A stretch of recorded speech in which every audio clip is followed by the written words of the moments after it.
आपने कभी किसी प्रधानमंत्री को अपनी गाड़ी चलाते हुए देखा है? क्या एयरप्लेन उड़ाते हुए देखा है? नहीं देखा होगा। पर एक ऐसे प्रधानमंत्री थे जो अक्सर अपनी गाड़ी खुद चलाना पसंद करते थे और कई बार तो अपने प्लेन भी उड़ा लेते थे। राजीव गांधी। राजीव गांधी भारतीय राजनीति के एक प्रमुख नेता थे जिनका जीवन बहुत सी घटनाओं से भरा हुआ था। वे भारत के 6वें प्रधानमंत्री थे और भारतीय राष्ट्रीय कांग्रेस पार्टी के सदस्य भी। उनका जीवन संघर्ष, परिवर्तन और कुछ विवादों से भी जुड़ा रहा। तो आइए इस वीडियो के जरिए हम राजीव गांधी को शुरू से जानने की कोशिश करते हैं कि प्रधानमंत्री बनने से पहले उनका जीवन कैसा था, वो क्या करते थे और राजनीति में आना उनका आखिर कैसे हुआ। राजीव गांधी का जन्म 20 अगस्त 1944 को मुंबई में हुआ था। तब मुंबई को बंबई कहा जाता था। वे तत्कालीन प्रधानमंत्री पंडित जवाहरलाल नेहरू के पोते और इंदिरा गांधी के पुत्र थे। राजीव का परिवार राजनीति में गहरे रूप से शामिल था और उनकी माता इंदिरा गांधी भारतीय प्रधानमंत्री थीं। हालांकि बचपन में उनका जीवन सामान्य था और उन्हें राजनीति से ज्यादा विज्ञान और तकनीक में रुचि थी। अपनी इनिशियल एजुकेशन यानी कि प्रारंभिक शिक्षा दिल्ली के एक स्कूल से प्राप्त करी और फिर कैम्ब्रिज यूनिवर्सिटी से अपनी उच्च शिक्षा प्राप्त की। उन्होंने इंजीनियरिंग में डिग्री प्राप्त करने के बाद एक पायलट के रूप में काम किया। वे इंडियन एयरलाइंस में पायलट के तौर पर कार्यरत थे, लेकिन बाद में राजनीति में सक्रिय हो गए। राजीव गांधी की राजनीति में शुरुआत बहुत अचानक हुई। 1980 में जब उनकी माता इंदिरा गांधी की हत्या हो गई तो वे राजनीति में प्रवेश करने के लिए मजबूर हो गए। उस समय कांग्रेस पार्टी में नेतृत्व का संकट था और राजीव को पार्टी का सदस्य बनाने के लिए उनकी माता की करीबी सहयोगी ने राजीव को राजनीति में खींच लिया। उम्र 40 साल 72 दिन थी जब वह प्रधानमंत्री बने, इसलिए राजीव गांधी का नाम देश के सबसे युवा प्रधानमंत्रियों में लिया जाता है। उन्होंने 1966 में सोनिया गांधी से शादी करी। सोनिया गांधी और वो खुद पॉलिटिक्स में नहीं आना चाहते थे, लेकिन मजबूरी ऐसी थी कि राजनीति में आना पड़ा। राजीव गांधी ने 1981 में लोकसभा चुनाव में अमेठी सीट से चुनाव लड़ा और जीत हासिल की। उन्हें संसद में पहली बार 1981 में आमंत्रित किया गया। इसके बाद वे जल्द ही पार्टी के महत्वपूर्ण सदस्य बन गए। उनका नेतृत्व और विचारधारा तकनीकी और आधुनिकीकरण पर केंद्रित था। राजीव गांधी की प्रधानमंत्री बनने की यात्रा बहुत अचानक हुई। 1984 में उनकी मां इंदिरा गांधी की हत्या के बाद भारतीय राष्ट्रीय कांग्रेस को एक बड़ा झटका लगा। इंदिरा गांधी की हत्या के तुरंत बाद कांग्रेस पार्टी ने राजीव गांधी को प्रधानमंत्री पद के लिए नामांकित किया। राजीव गांधी उस समय महज 40 वर्ष के थे और वे देश के सबसे कम उम्र के प्रधानमंत्री बने।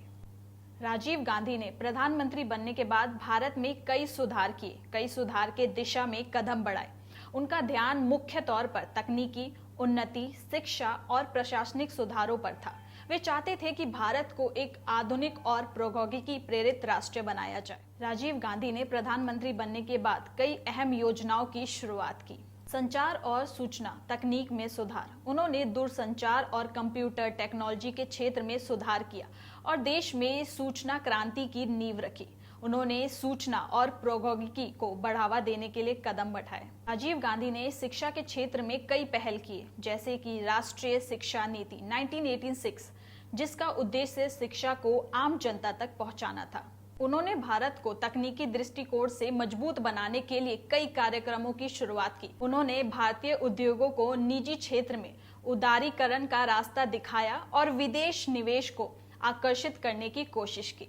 ग्रामीण विकास। उन्होंने पंचायती राज को प्रोत्साहित किया और गांवों में विकास को बढ़ावा देने के लिए कई योजनाएं बनाई। राजनीतिक और प्रशासनिक सुधार। राजीव गांधी ने प्रशासनिक ढांचे को और अधिक प्रभावित बनाने के लिए कई कदम उठाए। उन्होंने भ्रष्टाचार को खत्म करने के लिए कुछ कड़े कदमों की भी घोषणा की। हालांकि उनका यह अभियान बाद में कुछ विवादों में उलझ गया। राजीव गांधी की विदेश नीति भी काफी महत्वपूर्ण थी। उन्होंने भारतीय सुरक्षा को लेकर कई कदम उठाए, जैसे कि श्रीलंका में भारतीय शांति सेना IPKF भेजने का निर्णय लिया। यह कदम विवादों में घिर गया क्योंकि श्रीलंका में भारतीय सेना की उपस्थिति का विरोध हुआ और अनंत उसे वापस बुला लिया गया। इसके अतिरिक्त राजीव गांधी ने भारत के संबंधों को रूस, अमेरिका और अन्य देशों के साथ मजबूत किया। वे ग्लोबल वार्मिंग और परमाणु निरस्त्रीकरण जैसे वैश्विक मुद्दों पर भी सक्रिय रहे। राजीव गांधी का प्रधानमंत्री पद 1989 में समाप्त हो गया। 1989 में आम चुनाव में कांग्रेस पार्टी को हार का सामना करना पड़ा और राजीव गांधी ने इस्तीफा दे दिया। इसके बाद उन्होंने विपक्षी नेता के तौर पर राजनीति में अपनी भूमिका निभाई, लेकिन वे कभी भी पहले जैसे प्रभावी नेता नहीं बन पाए। राजीव गांधी का असमय निधन 21 मई 1991 को हुआ। उनकी हत्या तमिलनाडु के श्रीपेरुम्बदूर में एक आत्मघाती हमले के द्वारा लिट्टे के आतंकवादियों ने की। यह हमला राजीव गांधी के लिए बहुत दुखद अंत था और भारतीय राजनीति के लिए एक बहुत बड़ा झटका।